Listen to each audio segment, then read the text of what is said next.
a similar interaction with I was with my friend Nathan, and we were just like, oh, we were on a journey with King Paimon. I was helping him out with something. It turned into like a few packs. But we went somewhere, and it was the Egyptian pantheon, or what we thought like Egyptian deities and looking elementals and stuff. And then we started seeing Hindu gods, and we started seeing Kali. And then after that, we got brought back to I think it was like a form of Isis that I was like a new name that I haven't heard before. And but it was so similar to like one of her other names, and I know Isis is Lady of 10,000 Names, so I thought that was very like powerful. And it was like we bounced from different pantheons, and it was like when or the time right now is like 1:44. But it's like when you hold Lucifer to Lucifer is just like Roman or something like that, or just like this being of light and he's an angel, then it's like you're limiting the reality of like he's almost like a embodiment of energy that has nothing, and then it's like each mask is whatever he chose to reach out, whether it be Shiva.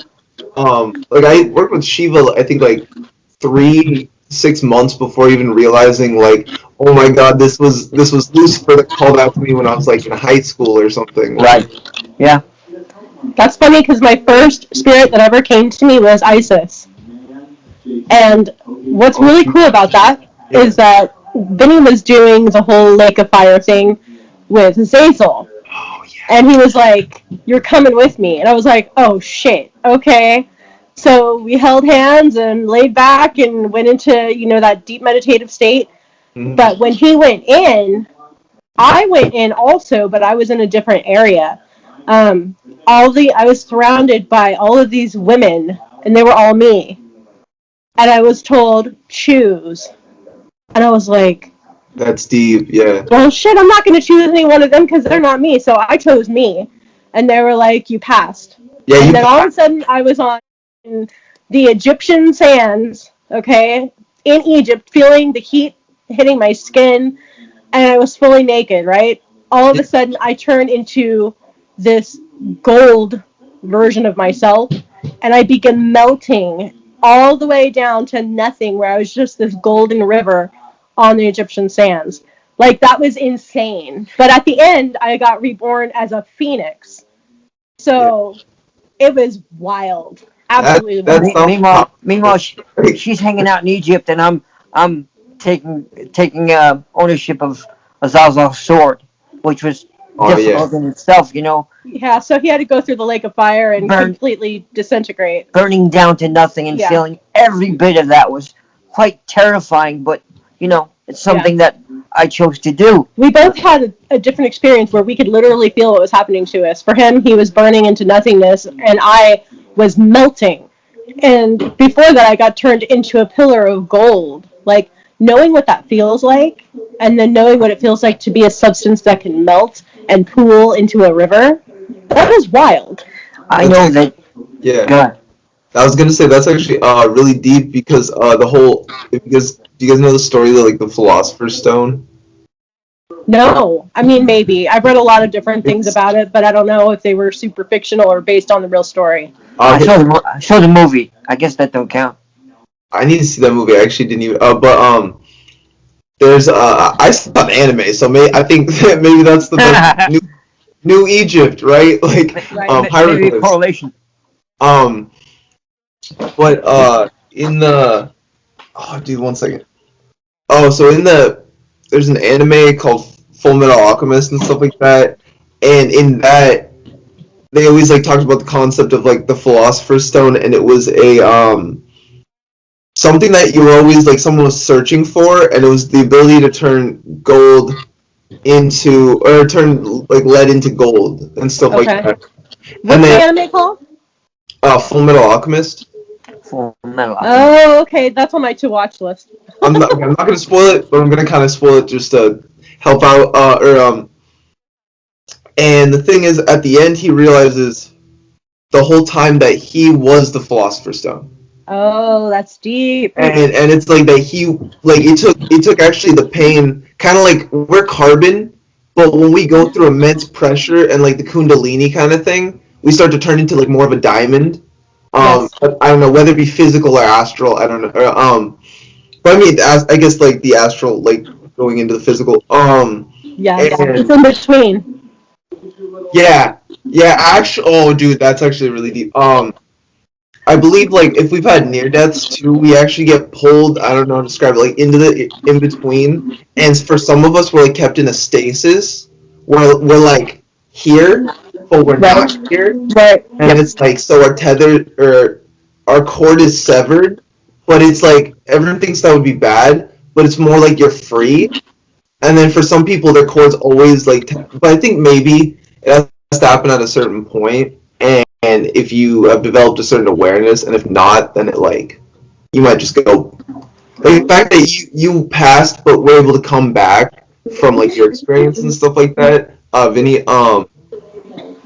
that that showed that you had the energy to come back and will yourself back, because not like everyone does and stuff like that.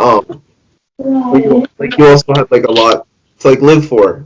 But yeah, so like the Philosopher's Stone, it just kind of like that symbolism, and it's like you guys actually went through the trials of becoming that, and it's like for you it took like that pain and like feeling like going through hell. Like that's a lot of people don't realize that's actually just their humanness. It's our humanness is almost like our grossness and like the part of ourself. But yeah, like, and I'm sure that, bro, like if anything, bro, is also just in the background, just like like just laughing his ass off, I imagine. oh, dude, that's so funny. Yeah, that's so funny. Yeah. Like what you were saying about the whole thing with being here and being there and being tethered and all of that. I literally had an experience when I was like 16. I had a horrible migraine. I lay down on my bed and I went out of my body. That was the first time I'd ever done that. And I went up through the roof. I could see over my house, over the neighborhood. And the moment I had thought, I went back into myself. Yeah. But now, after I've become like part of this path, like I literally can go anywhere and come back. So I feel like what you're saying is absolutely true. Like before I was tethered because I was hardcore into Catholicism because that's all I knew. But I also practiced witchcraft on the side, but it was like the lighter side. I was never Wiccan though. It's like never Wiccan. I was always pagan. It's like the lighter side of hockey, when you get to see all the jokes and bullshit. The lighter side of magic. Not that there's anything wrong with being Wiccan. It's just there wasn't things I ascribed to fully. So I just choose to go the other way. It's fine. But I was pagan and I was practicing witchcraft secretly. And so now, like, when I met Vinny, here's a story for you. So my mom, she can't stand my husband. Like, she says she does now, and she pretends that she does, but she's full of it. Yeah, because I'm such a bad guy. And the reason she doesn't like Vinny is because my dad had cheated on her with a woman from Brooklyn, and Vinny was born in Brooklyn. And she was, Italian from New York, and so is he. And so she basically made him pay for everything that she couldn't do to, my dad's ex. I paid for all her fucking sins. Oh, boy, that was rough. But she did this thing where she made this little voodoo doll, and she put it in her trunk where she had these little demons in there with her. And I was like, oh, hell no. I was like, no. She had made the mistake of telling me years ago that she could never hurt her family. As long as you were her blood, she could not physically harm you because she also had spells to make sure that was the case. So, knowing that little loophole, I went ahead and I did a ritual with Vinny where I combined our blood. Yeah. And, the whole blood brothers thing, we literally did that. Plus, I made a vial of our combined blood and I offered it to the gods. At the time I was still doing right hand stuff, right? So I offered it to the gods. Yeah. And so Vinny did it. He went for the whole thing. No. He did all of it. No, and he was probably thinking, man, I hope she turns to Satanism soon. But I had no idea. Although Vinny, he had done healing on me before. I had a really bad pain in my stomach. And it wouldn't go away. And he put his hand on my stomach, and this is what he does. I'm going to out him right now. Right here, right now. He takes and he rewinds whatever state your physical pain is in, and he rewinds it to a state where it wasn't hurting you. So he literally backs it all completely up in time before it ever happened. And my belly got really warm because his hand was searing hot. Yes. And I was like, okay. I'm like, I looked at him and I was like, you cannot tell me that you don't know magic or that you're not magic or whatever you want to call it. But you can say what you want, but I know you know magic. Like, you know it. I feel it. Like, you're full of it. And he was like, I don't know what you're talking about. I don't know. And he always maintained that for 14 years. 14 years. Yeah. He had me believing, that he knew magic, but he just wouldn't tell me why. Meanwhile, hi, I am married to a Satanist. I have no idea. I figured it out. It's a good show. And because I really wanted to know, like, okay, he's a good person. Like, why wouldn't I want to be a Satanist? Like, what is it that makes him want to be a Satanist? What does it mean? So I read, like, every book I could read that I could get my hands on, and, like, Evoking Eternity was a really helpful book for me because I didn't know anything about evocation. I knew about calling the spirits. I was calling the spirits, since I was 13. But I also didn't know that I was doing invocation or evocation, depending on how I was doing it, right? I had no idea. So I was like, oh shit, I already do this. Oh wow, that's black magic? Oh shit, I've been doing black magic since I was 13. Well, that makes sense, right? Like so many things just fell into place. I was like, okay, I finally feel like I'm at home. So I've been on the left-hand path since that moment. Yeah. And that's 2 years ago in just a few days. So I had nothing to do with it. And he wouldn't tell me things. Like, once I told him, like, this feels like where I should be and everything, he was like, that's cool. He's like, but I'm not going to give you any information. I'm not going to get in the way of your path and influence in any way. If you decide to go back to the way you felt about things before, I won't be mad. And whatever you decide to do is up to you and has nothing to do with me. So I was like, well, shit, he's not going to tell me any secrets. Like, that's what I got out of that, right? So I had to learn everything on my own, but when it came to astral magic, that was where he did explain certain things as they were happening to me, because I didn't know what was going on. I was having these experiences, but I didn't know what was happening to me. So I explained things to him, and then he explained, okay, well, this is what's happening, this is why, and, this is your astral temple that you've been to, and now it's up to you to create it however you choose. And I was like, whoa.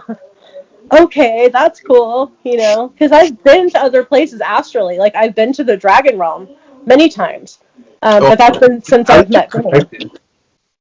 Yeah, that's happened since I met Vinny, because his dragon is with him always, and she was a gift from Lucifer. The very first time he came to him and he healed him, he left her behind. So she's beautiful. She's allowed me to see her. She's allowed me to look into her eyes and travel to the Dragon Realm. Amazing. Absolutely amazing. What is her name? Or if it's okay, what is her name? Like, what is her name? Or yeah, or if she has a name. Do you want to share? Yeah. Okay. Okay. So Vinny calls her Norbert. That's the name that she gave him.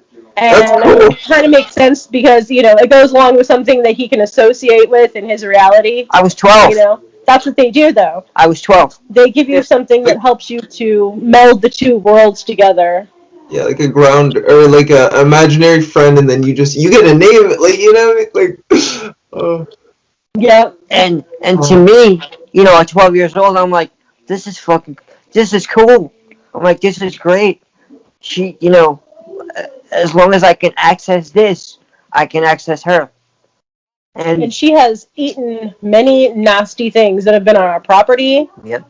She has scared off people from trying to break in our house.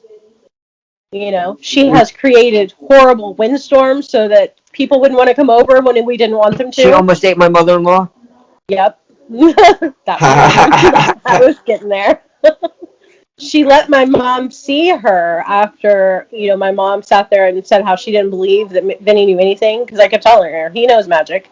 She was like, he doesn't know anything. Like, he would be the last person that would know anything about magic. Meanwhile, he's been doing... She, as long as I can access this, I can access her. And she has eaten many nasty things that have been on our property. Yep. She has scared off people from trying to break in our house. You know, she has created horrible windstorms so that people wouldn't want to come over when we didn't want them to. She almost ate my mother-in-law. Yep. I was getting there. She let my mom see her after, my mom sat there and said how she didn't believe that Vinny knew anything, because I kept telling her, he knows magic. She was like, he doesn't know anything. Like, he would be the last person that would know anything about magic. Meanwhile, he's been doing fucking black magic Satanism for, 30-something years, right? Yeah, no, he wouldn't know anything. No. Nope. It was just crazy, but she allowed her to see her during this ritual. Vinny was asked, here's the irony, Vinny was asked to help to get rid of this thing that had a portal to my grandma's room and was, like, really messing with her head. Yeah. My grandma had dementia anyway, so it was really easy for that demon to get in there. And she was a demon, but she was a lesser demon. And she was only called because my mom was working with the Ouija board and didn't close the portal, so she got in. Oh, yeah, okay. So Vinny was asked to help to get rid of this creature. Vinny who doesn't know anything. Nothing. And so Vinny and I did a ritual with my mom at our house, which was only 2 doors down at that time. And a ritual that's late. yeah, we did a ritual, and my mom was there. She was in the circle, and we called Norbert to come and eat the thing, and she showed up. But she was so big, like, my mom could only see, like, up to, like, part of the middle of her calf, because she was that enormous when she showed up. And she said that the terrifying part was when Norbert put her head down through the ceiling and allowed my mom to see her for a moment, and she growled. So she got to see her. Yeah, that was cool. My mom about shit her pants, and that was cool. It was just, for Norbert to do that for Vinny, it shows that they do have a conscience. They know more than we give them credit. Like, spirits are intelligent creatures. They evolve. Yes, and they evolve. Oh, like, literally, they are intelligent. They know, and they have a sense of humor, some of them. They all have their own personalities. So it's really interesting to get to know them. Did you get a chance to read the article that I wrote for Black Dragon? Or did you only write one so far? I actually haven't. Yeah, I did. What's it about? Marissa will tell you the story, because it goes... What is it about? Your mother. Yeah, so this involves Samael. Yeah. Oh! Hail to God. Yeah. Yes. I got a chance to work with him when we were doing a path working with through Asenath Mason. So we were going through this particular path working, and that's where I first met Samael. And it was so amazing, because when Vinny and I, after we were done doing the guided meditation, we both came back from that, and when we talked with each other, we had the same experience.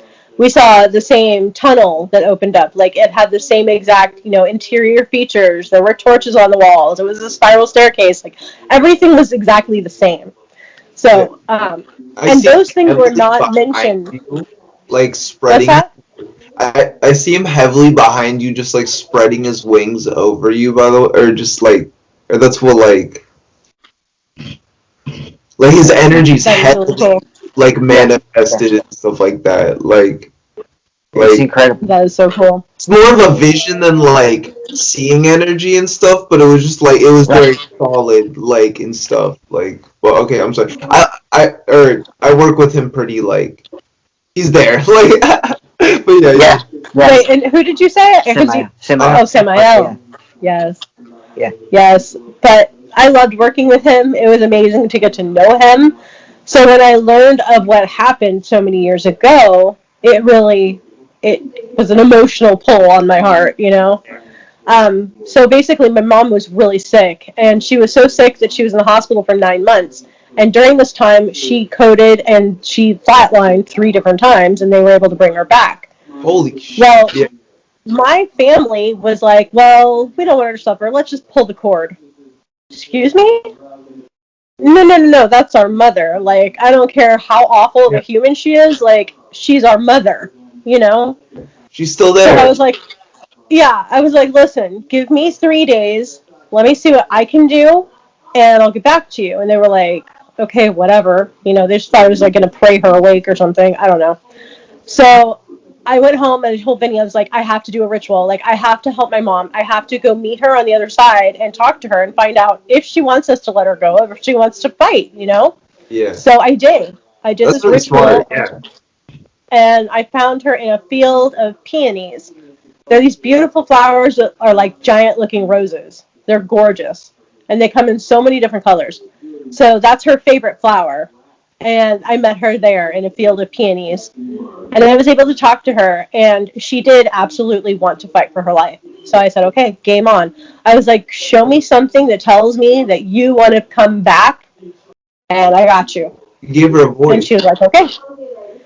So she did. She woke up. Like 2 days later after the ritual, she woke up. And she came back and she fought. And she did have a stroke, so she had to learn how to talk and do everything again.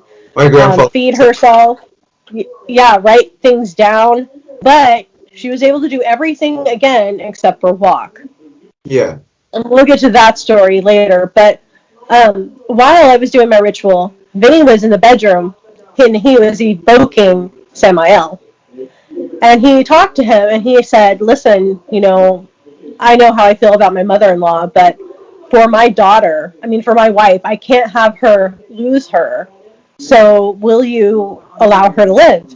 And he was like, all right, well, I need you to do this for 3 days, you know, do these things for me, offer them to me, and you got a deal. But he also said, are you sure that's the way you want to go?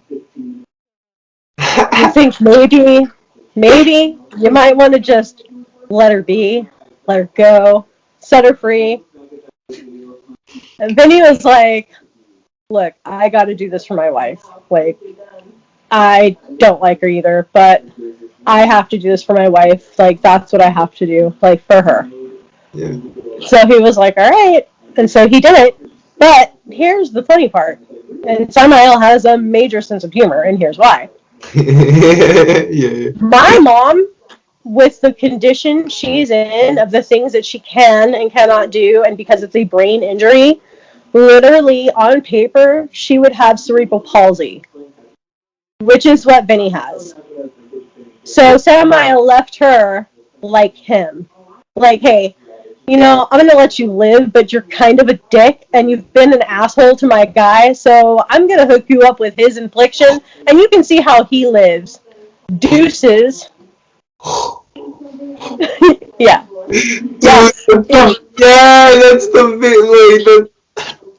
Yep. Oh my god. And here's the irony too, is that Vinny really tried to help her. Like, so my brother had my mom dropped off at my house because he was like, Vinny is the best person to help you learn to relearn to walk. He was like, he's gone through all the physical therapy because of all his surgeries, so he knows what it's like to have to start from zero again, and you're going to do it too, and he's going to help you. So my brother dropped her off at my house for Vinny to do that, and when it came time for my mom to try to walk and to try to learn how to balance on one foot, you know, try to put pressure on one foot, even just a little bit, she wasn't willing to do any of it. And Vinny was there holding her up, like literally showing her, you know, with a crutch in his other hand, balancing himself and trying to balance her as well, how to walk. But she didn't want to do that. She didn't accept his help. And because of that, literally she can't walk. So Samael gave her a choice. He let her live and he gave her a choice, but Vinny had to be the one to help her. And if she couldn't do that and put her trust in him, then she didn't get to walk. She had to learn humility. Yep. That's right. Sucks for her, but, you know, that is how it is. Oh no, she'll be back, bro. You know, like, like it's only Tony. Yeah. Like,